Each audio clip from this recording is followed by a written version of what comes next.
This is another edition of Prep Sports Now. I'm Ray Brewer. Shout out to the A's and Las Vegas Aviators for their support of this edition of Prep Sports Now. It's a Las Vegas Sun podcast. Folks, I'm riding solo this week. My bad, I forgot to call in some reinforcements. I've had a lot of people volunteer.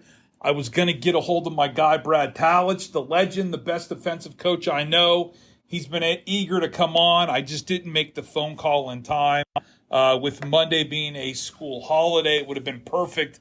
But you're going to have to listen to me for about 20 minutes, kind of break down everything. And it's a big week. You're looking at the schedule and saying, wow, Ray, what is the game of the week? Is it Liberty Coronado, the battle for St. Rose Parkway, right? Two schools close to each other, sharing a few middle school students, rivals, or is it another game in the Class 5A Division I? Is it Arborview and Basic? Is it Desert Pines and Foothill? That one's going to be close. No, and no for me. The game of the week is Slam versus Moapa Valley in the Class 3A. Listen, at the beginning of the year, we tabbed this as the game of all games. Yes, it's the Class 3A opener for both schools, but you could argue the winner is in the driver's seat for the state championship game. And what I mean is the best team in the Class 3A is Truckee. They're up there in northern Nevada. They're on the Nevada-California border. They've won the last two state championships, beating Slam in both games, and they're again loaded. I'd like to think they're the best team in northern Nevada, and I know my guy Lake Tahoe guy probably agrees with me on that. But if you take second, if the loser of the Moapa Slam game would likely finish second because they lose a tiebreaker as well, and they'd be forced to go up to Truckee to play in the snow and the state semifinals. I don't think you're winning that game at Allegiant Stadium on a sunny day, but nobody wants to travel to Truckee to play in the semifinals. The winner would then host a semifinal game against the Northern Nevada team, and they're all week is outside of Truckee, and they'd basically be gifted a spot in the state championship game. Now, the people at Virgin Valley are probably like, okay, Ray, pump the brakes, dude. We've got a good team. Some people think we're as good as Moapa, but I still think that the Pirates and Slam are 1 and 1A, and I think Moapa Valley is probably just a step or two behind them.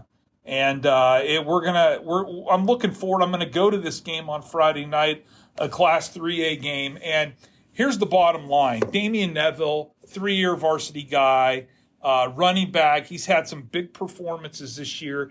I get it. Slam hasn't equaled the hype that they had in the preseason. I ranked them in the top 10, but Moapa Valley has not been Moapa Valley.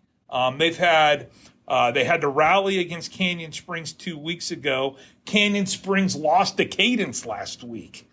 Moapa Valley let Cimarron hang around for a little bit. They've had a hard time holding on to the football. Definitely not Moapa Valley at all. I think that Slam has got the tailback in number 12, Damian Neville coming at you. And they're big up front. Alex Garcia, Carlos Valdez. I think Slam is I'm going to pick them later in the picks, but I do think they are the team to beat on Friday night. Of course, they don't have to go to Moapa. The game is down south in Las Vegas. Going to be a great Class 3A game. Slam against Moapa Valley. Hey, 5 things from last week. Number 1, Bishop Gorman is going to be just okay, right? Of course, 2 weeks ago, Gorman lost in Southern California to Mater Dei in a battle of 1 versus 2. But guess what happened? The Gales have a great performance on Friday. They beat Orange Lutheran 55-28. Orange Lutheran, a top 20 team. So Gorman answers the call. They come back, they rally, they win 55-28. They're the favorite again to win the state championship in Nevada. So Bishop Gorman is back on track. And I guess you could argue that I was a little worried. Everybody thinks I'm a Gorman homer, so saying I was a little worried isn't going to change that about how Gorman would perform after, right, basically losing out on an opportunity to win the national championship. But Gorman comes back. Very convincing. Sorry about the noise. I'm on Max Preps trying to get some stats from the Gorman game, and of course the advertisement popping in the background. Of course, I only care about the Aviators and A's as our sponsors. So Gorman back on track. They get a victory. They're off this week, and then they go into league play. Liberty Patriots get it done. They're in the win column. A great win for the Patriots, 16-15 over American Fort of Utah. The Patriots get their first win of the season. Comes at great timing. Hopping into league play against Coronado. Going to be a good game. J.J. Buchanan, hoping he's healthy and ready to go. Coronado had a bye last week. The quarterback, a.k.a. the quarterback, he's a gunslinger. Listen, Coronado's going to be able to put some points up, but are they going to be able to control the line of scrimmage? I expect Liberty to come at them aggressively with the blitz. I expect them to try to make the Aiden Krause, J.J. Buchanan combination very, very uncomfortable. Remember, Liberty is very strong up front. Coronado did a great job this offseason, but I don't think they match the Liberty Patriots on the line. So we'll pick that later, but a great game. Neighborhood rivalry. I always love those neighborhood rivalries. You got kids who grew up playing middle school ball together. Shout out to the Las Vegas Wildcats, our third thing.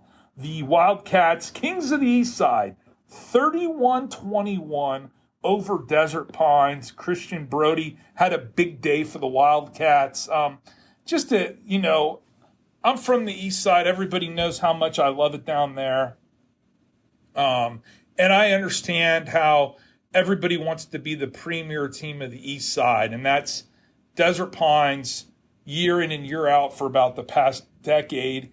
And everybody kind of smells blood in the water. DP's got a lot of freshmen, and they are, you get a school like Vegas who rallies and gets it done. So big win for the Kitty Cats of Las Vegas High School. Way to go! Very proud of the Wildcats. If Case Kiefer was here, I would gloat because he knows how much I am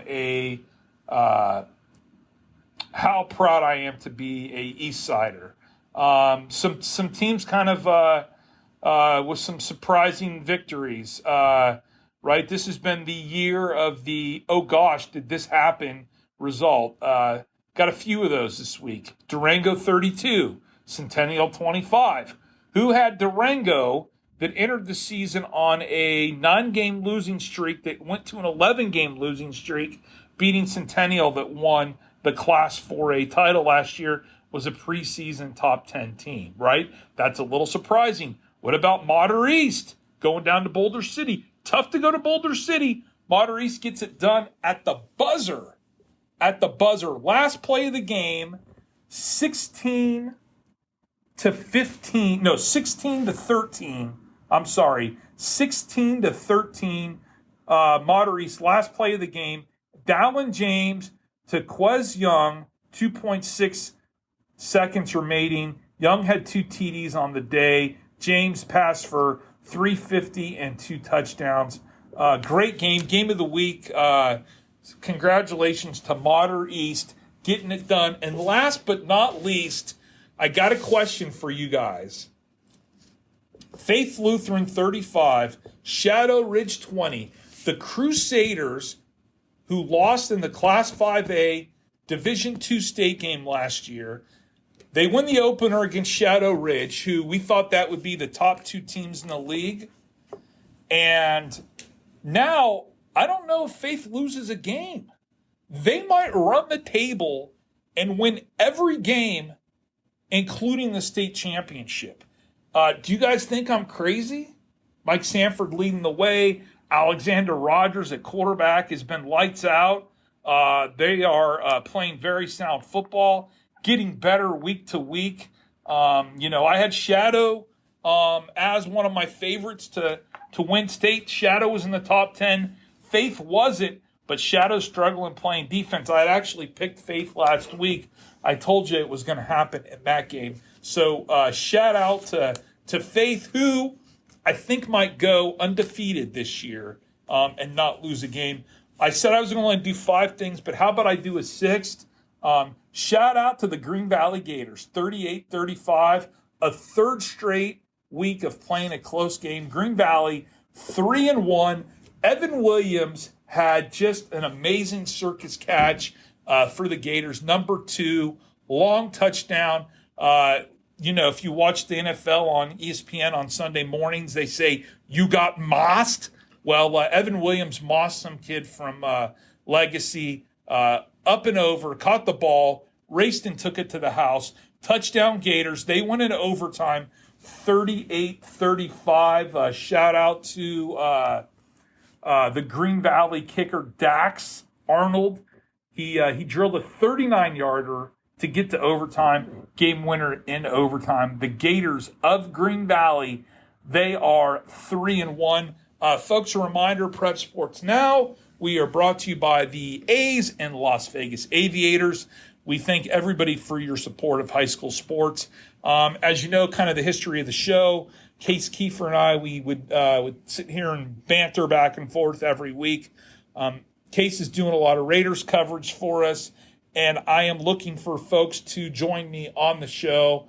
I've got some people lined up for some weeks. This week I said, you know what, I'll be a little selfish. It's my mic. I'm going to do it myself.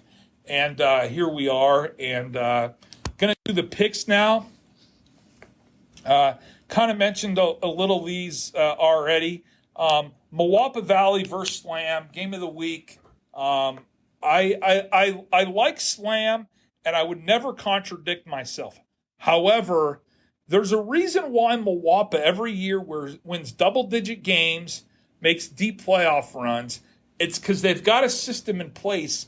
And I don't know if the schedule worked out like this, but it's darn brilliant that somehow Brent Lewis has a bye the week before they play Slam, knowing it's Moapa Slam, 1A or 1B. How about I give myself 2 weeks to prepare? Brilliant move by Moapa. I just don't think they match Slam's great athlete running the rock. I've got Slam in a close one, 23-18. Let me know if you think I'm wrong. Next up, Liberty at Coronado.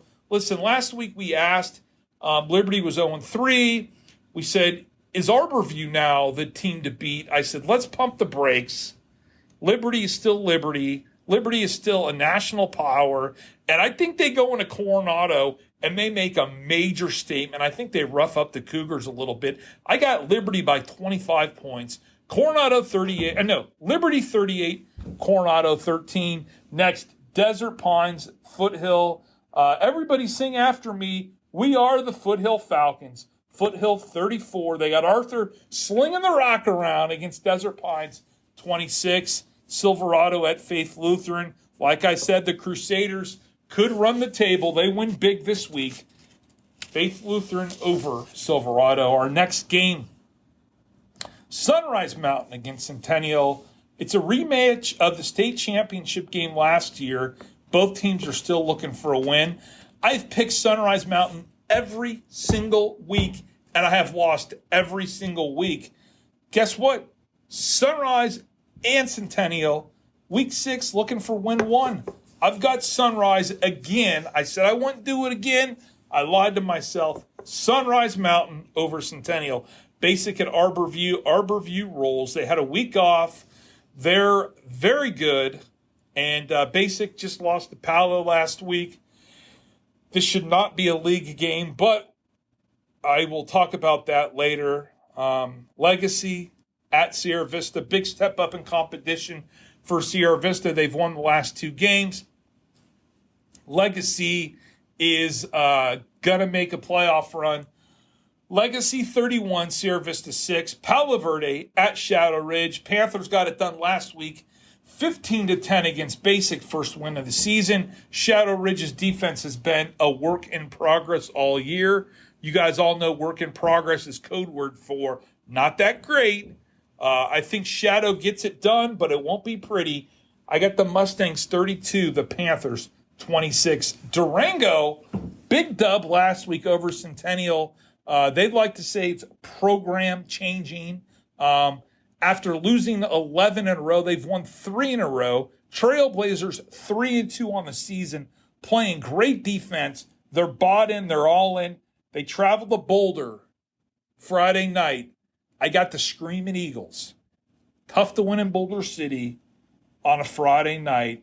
You heard it here first. Upset of the week, Boulder City 20, Durango 18. Clark against Las Vegas. Listen, I think Vegas has still got that Desert Pines hangover. Clark is a lot better than people give him credit to. This game's going to be close. I got the Kitty Cats, my Kitty Cats, 23, Clark 22. Canyon Springs at El Dorado. Canyon Springs is not playing up to its standard.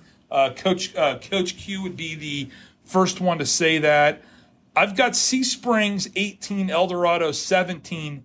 Canyon Springs trying to break out of that funk, 18-17 over El Dorado.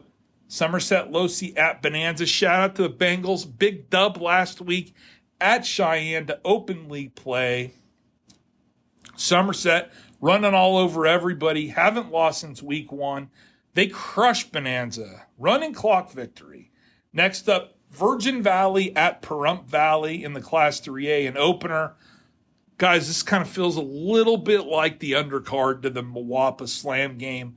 Virgin big, Virgin over Pahrump, 38-11. Next, Valley at Del Sol. Del Sol Dragons get a dub. They're 3-2. Del Sol with the win. Mojave against Rancho. Let's be honest, this isn't going to be a good one. Mojave big, 43-0. And Western at Cimarron. Western trying their hardest, God bless them. We give Cimarron a victory. Folks, this is Prep Sports Now, a Las Vegas Sun podcast. I appreciate everybody in Sun Standout Nation for listening. It's quite an honor to get to do this show every week for you guys. And just today I was at the Sun Youth Forum, which is one of the cool things. It was the 66th year the Las Vegas Sun did its youth forum, and just a great day talking to a bunch of high school kids and hearing some of their solutions for some of the world's problems. And I'm so blessed to have this job. To get to cover high school football for a living is quite an honor, and it's because of you guys. You guys keep me motivated. I love the support, even if you want to, if you're the guy on Twitter who constantly wants to make fun of me and bully me, I don't even care. We're all part of the same nation. Thank you guys for listening. Have a safe week.